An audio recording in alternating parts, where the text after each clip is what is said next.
welcome back. Now we're going to talk about which format of resume is right for you.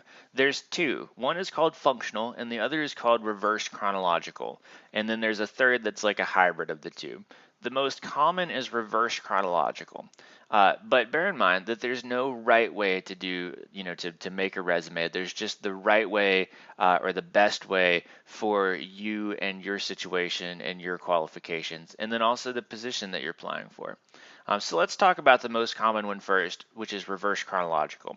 What it does is it presents education and work experiences beginning with the most recent, like the thing that you've done most recently. And the logic behind this is that as you progress in your career and in your education, you will do better and more complex things. And so, the most recent thing that you've done is theoretically the best thing that you've done. And that's why you put that first, because that's what you want them to read. And then it's appropriate to use this one, this style of resume, if your job experiences parallel the job you're applying for. So if, for example, you show, that you had an internship in wildlife, like you worked at the zoo, for example, in high school, and then you came to school for wildlife sciences, and then maybe one summer you had an internship at like a different zoo, or perhaps at like the USDA, or I don't even know. And then you're applying for a job, at a national zoo or at the, some government agency. They can then look at you and say, wow, it shows in this, time order of things that this kid has followed a trajectory. They've stayed on the path. They've found that, they have an interest. They went to school for it. They've done internships to bolster their experience. And so it makes sense for them to apply for this job. Like that's the purpose of a chronological, resume, is to show a trajectory that, would land you someplace near where you're applying for this job. And it's the most typical format. So a functional or skills-based resume is a little bit different. And I'm going to show you examples of these at the end. And if it doesn't make sense now, it will more then.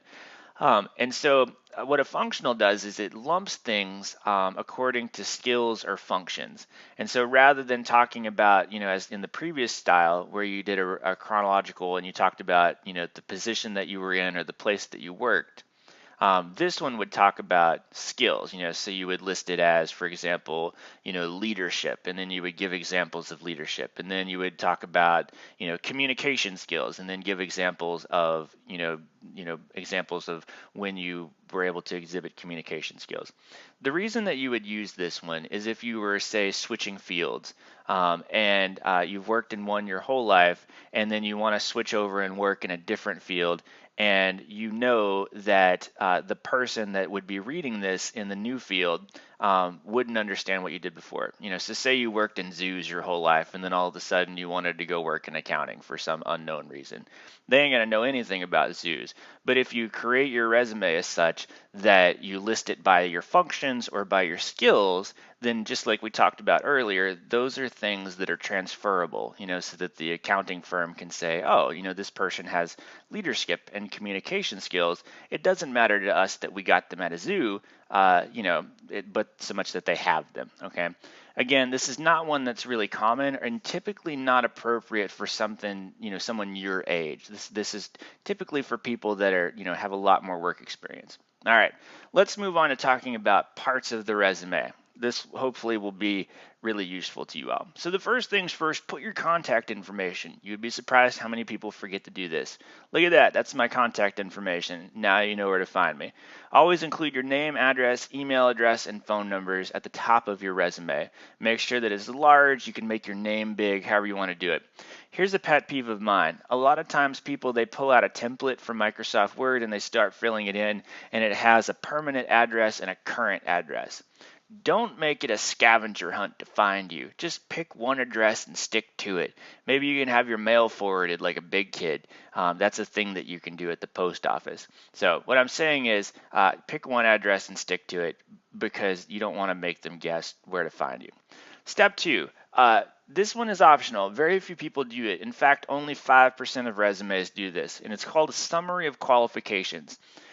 But research shows that it is effective when it's done correctly, all right? And so what it does, what a summary of qualifications is it comes right at the top of your resume underneath contact information.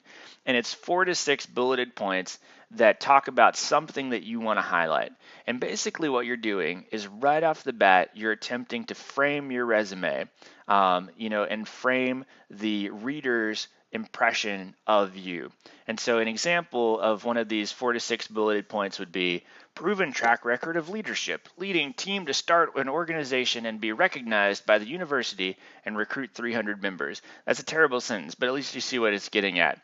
So this person is wanting to present himself or herself as, someone that's been in leadership and management. They've been recognized for being successful, and they've had 300 people work for them. So that's a good thing. And then what would happen is the reader of the resume from here on out would be colored by this statement. Like, they would have this impression of you because you gave it to them right up front.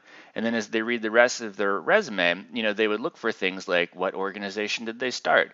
Were they recognized by the university? Was it an award? So on and so forth. And it sort of fills in the gaps. Most people don't do this, but when it is done, I have seen it be very effective. So if this is something that you'd like to try, let's talk about it. What most people do is what's called an objective, and it's always the first line in your resume under the contact information, and it's written as sort of a fragmented sentence, which is typical in resumes. And what it does is it sets the tone for the resume. It sort of demonstrates a professional direction, like what are you hoping to accomplish in this position is what I mean. And it talks about the type of work that you're looking for. And so it basically answers 2 questions. And if you can do this, sometimes it actually helps you focus your resume. The first is, this is what I want to do. And the second is, these are the skills that I want to use to do it. All right. And then your resume, like everything after the objective, becomes like sort of a record or backup, support for this statement, So let's look at some examples. So here's a really terrible one. A position utilizing all of my skills, experience, and knowledge. That's great, except it's so general that it's useless. Here's another one when people try to be cute. My goal is to be a meteorologist, but since I possessed no training in meteorology, I suppose I should try stock brokerage. I'll tell you that the resume is not a place to be funny. So here's a good one. A position as a copy editor for the Sacramento Bee, allowing me to utilize my journalism skills. And so what they've done is they said what I want to do, like their career trajectory. They're like, I want to be a copy editor at this specific place, and what skills they want to use in that position, in this case, journalism skills. And so in this person's resume, I would then look for examples of this person, having and demonstrating journalism skills. Did they have a journalism internship? Did they go to journalism school? Have they worked for other papers? Like writing samples, et cetera, et cetera. Hopefully that makes sense to you. Here's another one. To obtain an agricultural communication internship utilizing creative writing and interpersonal skills. I think that's supposed to be creative skills, writing skills, and interpersonal skills.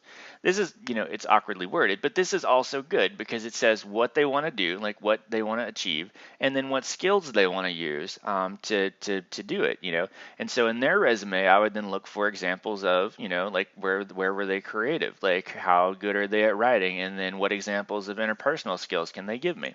Hopefully this makes sense to you. Next up is education. For most of you, education will be your next section because you're all going to be college graduates, and that's a big deal. Good job, gold star for you.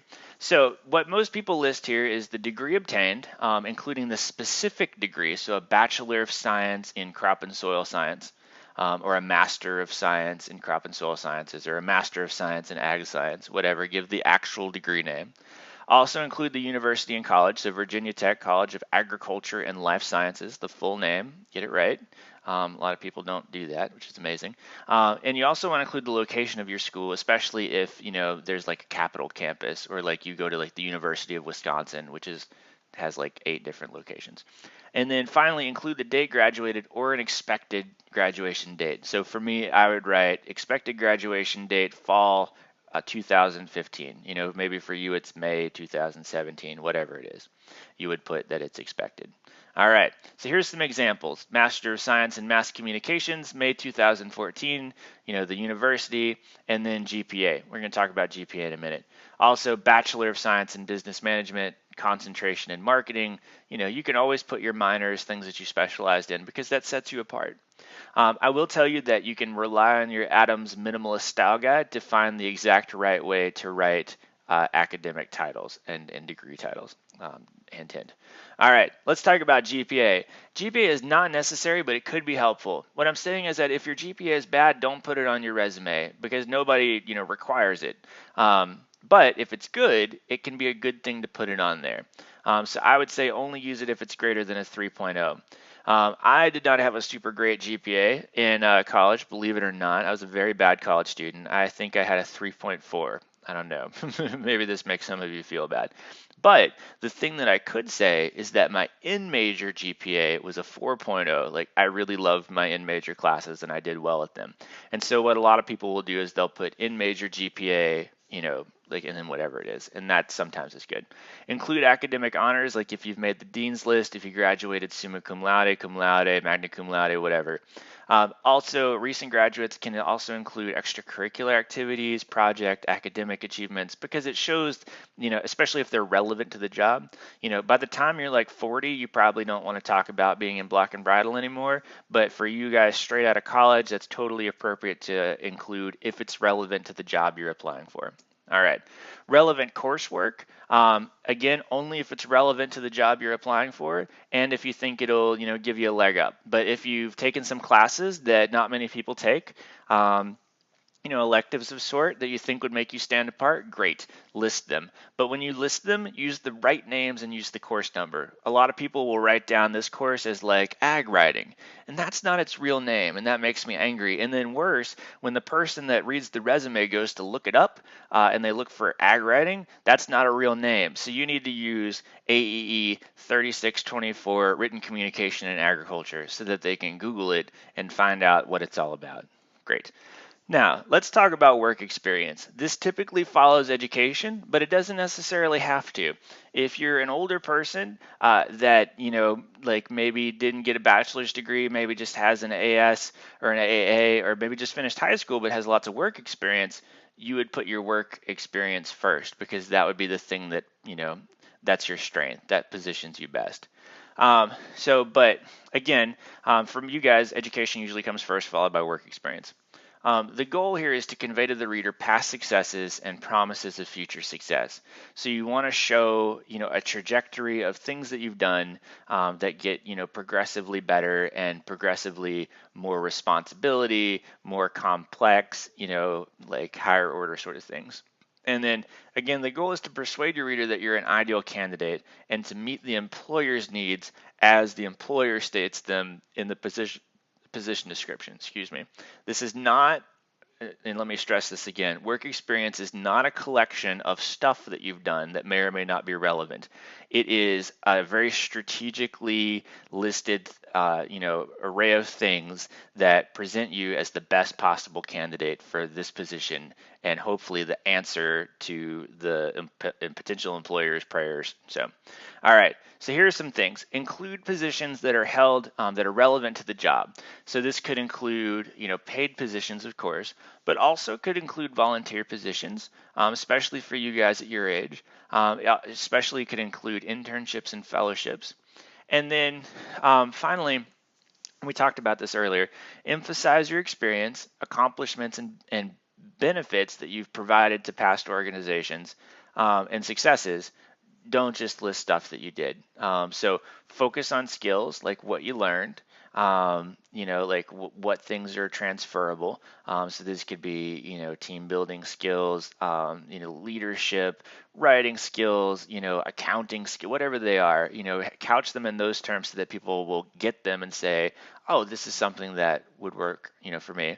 And then also don't just list things that you did, also talk about accomplishments that you've had, so say, you increased sales by 100%, or, you worked in an internship position and were able to put on, an event and it drew more people than they've ever had before, and so that shows, that you've, had some accomplishments and success and that you would be of benefit to the company. And that's so much more powerful than listing, I worked in an office, I, organized an event. Do you see the difference between organizing an event and saying I organized an event that attracted, 500 people that helped get our, achieve our mission or get our word out there to whatever. Hopefully you see what I'm saying.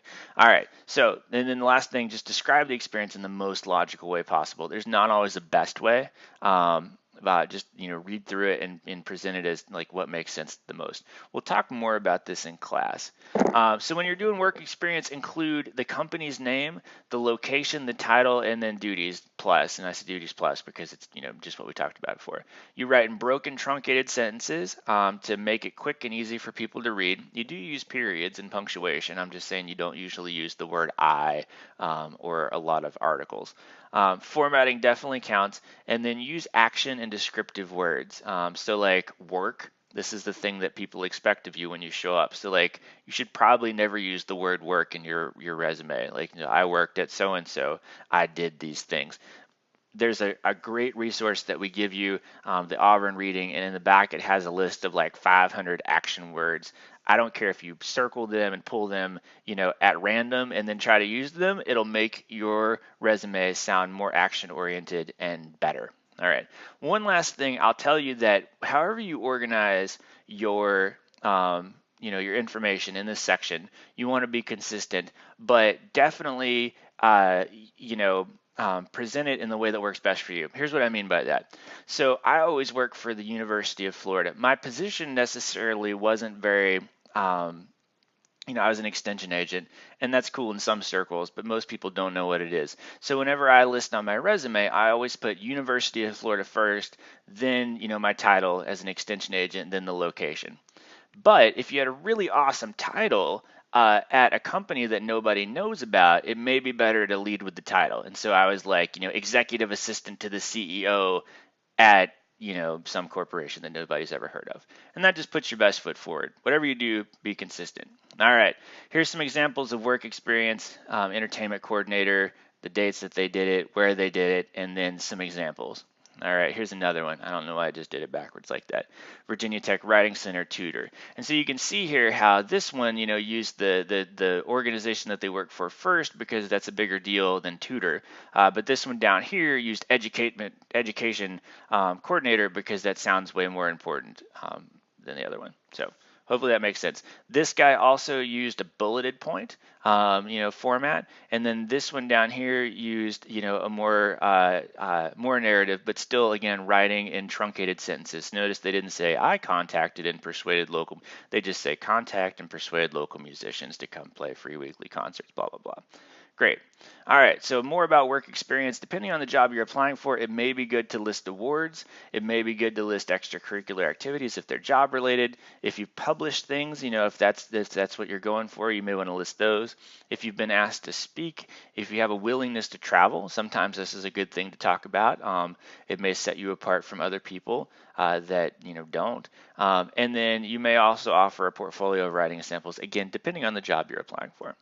Last thing, references available upon request really makes me angry, okay? And here's why. It's an extra step for me as somebody that wants to hire you. I need references so that I can call and verify that you're, are what you say you are. And if you write available upon request, that's an additional step for me because I then have to contact you and say, hey, I'd really like to check up on you. Please give me your references. I think it makes the process go smoother if you just turn it in, voluntarily.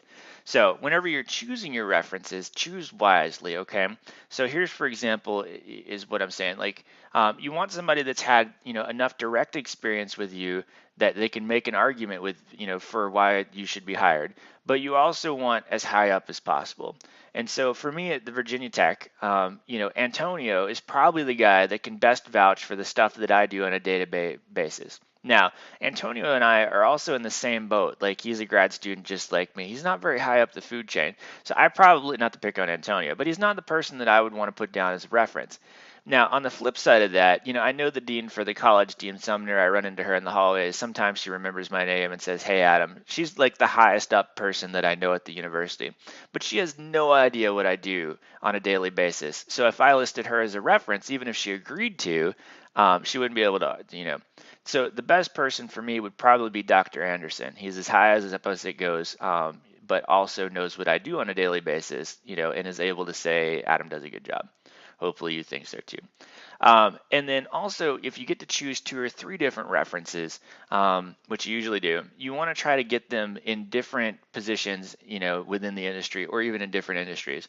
And here's why. If you're going up for an ag teacher position, for example, and you have 3 other ag teachers give references, it's going to kind of give a very one-dimensional, sort of look at you. Because they're all going to sort of have seen you in the same light. And so maybe it's better to have one ag teacher, but then maybe also have a professor that can vouch for how well, you learn and work in a classroom environment. Maybe it's good to have a past person that you worked for, that can, speak to how difficult or easy you are to manage, And so this, you see what you're saying, like by picking different people, you're able to, give a more in-depth look at what you might be like as a potential person. And then above all else, if you're going to put somebody down as a reference, you got to ask their permission and you got to tell them that you did it. And then it also helps to send them the job that you're applying for in your resume, so that when they get that phone call, they know all about it and have things on hand to talk about. All right, here's an example. We're getting to the end here. Here's an example of a reverse chronological order resume. So they have education, they have experiences, and then they start, they work backwards, 2002, 2000, 1993 to 1999. Here's a functional resume. And so you'll notice it's got education up here, but then skills. And so the functions, or skills are entrepreneurial, professional, sales, communication. And then they talk about, different places that they've worked where they, were engaged in professional sales. That's what we mean by that. Here's a weird hybrid one. It's got a lot of things that you would normally find in a reverse chronological thing, but then also has functional stuff as well. All right. Hopefully that helps you all a lot. Go back and read the resources, and we look forward to seeing you in class and answering any questions that you have. Thanks, you've been a great audience. And I'm eating at the beat like it gave a little speed to a great white shark on shark week. Time to go up, gone. Deuces goodbye. I got a world to see. And my girl, she wanna see Rome. Caesar make you a believer. Nah, I never ever did it for a throne. That validation comes from giving it back to the people. Now sing this song and it goes like, raise those hands. This is our party. We came here to live life like nobody was watching.